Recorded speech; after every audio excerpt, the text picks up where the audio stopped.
Hey everybody, it's Will. I wanted to do a quick video here and show you what I made yesterday. This is a Mk10 Elite, and this one has a pretty cool blade on it.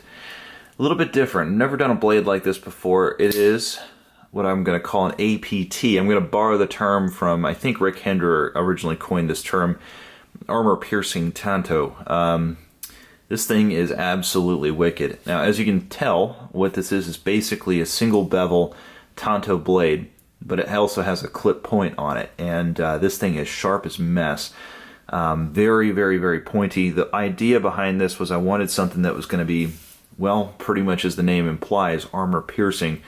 You know, there are guys out there using my knives in, let's just say, very real situations. I can't really go too much more into it than that, but there are some people out there who are like legitimate pipe hitters out there doing some nasty stuff with my knives, and on occasion they need stuff that is just brutally efficient. It gets through Kevlar, it gets through ribs, it gets through connective tissue, and it gets into vitals.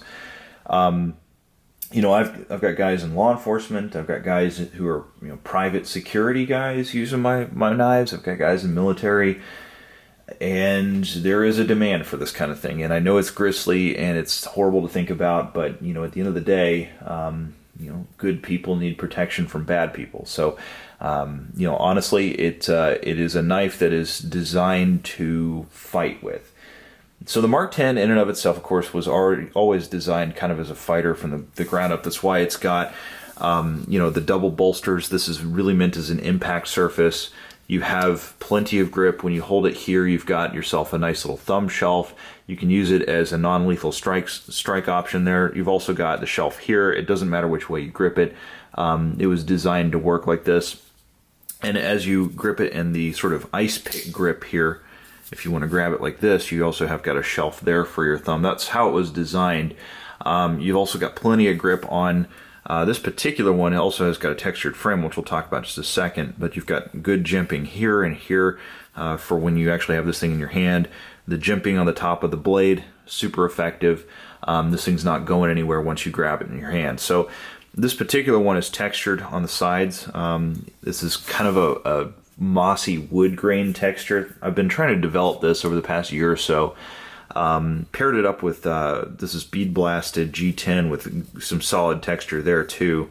But the idea with this texture, I'm trying to get this mossy look to it. What I did was of course I textured it by hand, and then I came back and anodized it once green, put it in the bead blasting cabinet, sort of lightly dusted the top of it, and then polished the top with 600 grit sandpaper and anodized it bronze, and it gives you this sort of two-tone mossy coppery look to it, which I really, really like. I think it looks really good. And I did want to kind of address this. Some people say, oh, there's a gap right here with the scale. By the way, I've like 2 or 3 people have asked me about this in the last couple days, and so I just kind of want to talk about this. This is the way it's designed, guys. When you have this, the scale is attached to this part of the frame, the lock bar bends in and impinges on the blade, and that's what keeps it open. That's what locks it open. It's not attached in any way, shape, or form to this lock bar. This thing's free floating. The only difference, of course, is basically with this sort of what's called a bolster lock. You know, that is a full thickness there, and you know, some people think like there's a gap between the scale and the locking bar. Like, that's the way it's supposed to be. This can't bend in because this is a static piece of G10. The only maker that I know of who does a you know, bending scale is Eric Elson, the dreadlock that he makes.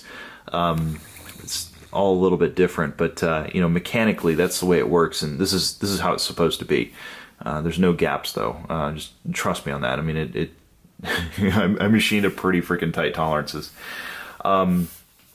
This one has got Moonglow inlays in the back, so a little bit of location there at nighttime if you need that sort of thing. And then of course our blade here. This is hand rubbed satin, CPM 154 on this blade. Let me just give you a good shot there.